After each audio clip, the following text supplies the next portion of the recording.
less beautiful, less smart, less worthy, and it really just, your self-esteem just takes such a hit.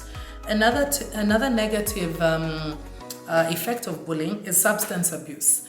Many people unfortunately do turn to substances. So whether it's alcohol, whether it's drugs, whether it's just so many different forms of substances, the main ones being alcohol and drugs.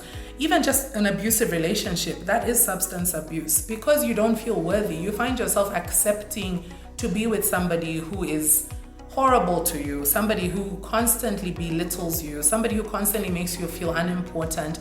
But because your self-esteem is so low, you don't even have the strength or the mental capacity to leave that situation.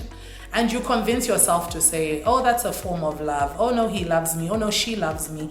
And another thing that I want to point out is bullying, especially when it comes to relationships, is not only from a man, it's oftentimes from us women as well. We are often very manipulative, because many people will think, oh, the woman hit him, oh, it's not a big deal, but it is a big deal. And I just want, I want us as a society, I beg your pardon, I want us as a society to recognize that and give the necessary help. As much as we help the women, we must also help the men.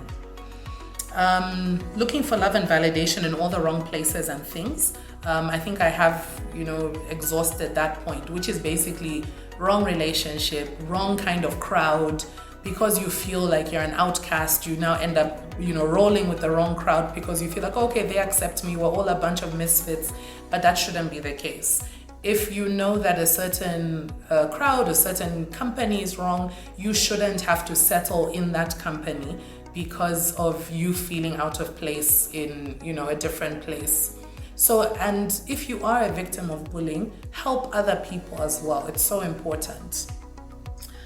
Depression, social withdrawal is another negative effect of bullying. Oftentimes victims are deeply depressed. Not everyone has someone to talk to at home. Not everyone has someone to talk to at school, in the workplace. So that does bring a lot of social withdrawal, which can lead to depression. And oftentimes that's another thing that we overlook, just because we have this image of what depression should look like.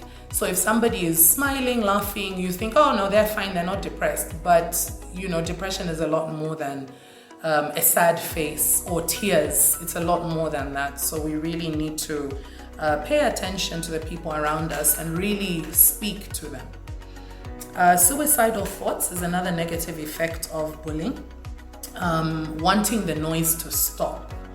There's sometimes where you're literally sitting in silence, but the noise in your brain, in your ears, in your heart is so loud, and you just want the noise to stop. So that's when now you start to look at, okay, maybe I shouldn't live anymore.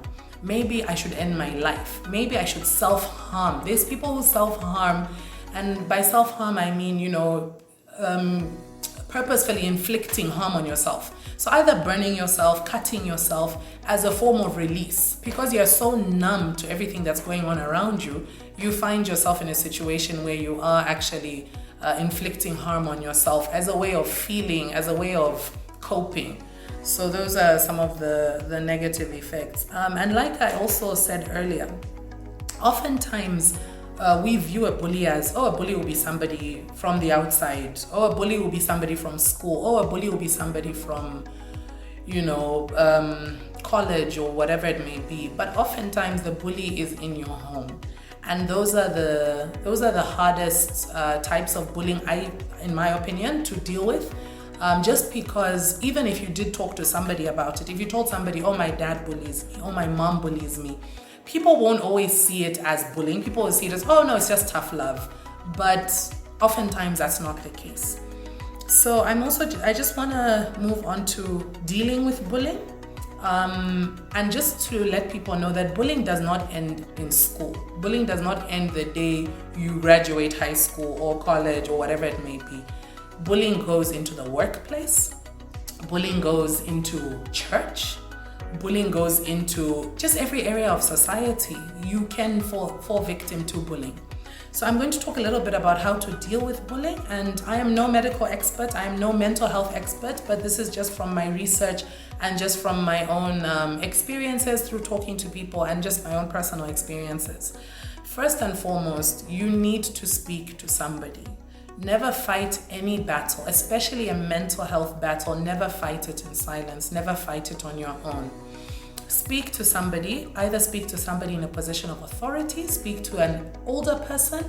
If you are able to speak to your parents, if you're able to speak to a church counselor, if you're able to speak to, if it is a work setup where you are being bullied, exhaust your HR channels in the workplace.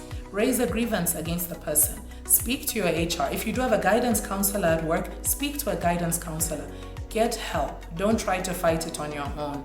Oftentimes, we try to think we can fight battles on our own, and we make things worse before they can get better. And sometimes people lose the battle altogether and succumb to suicide. So my first piece of advice is don't try to fight it on your own. If you are able to confront the bully, of course not in an aggressive manner, not in a physical manner,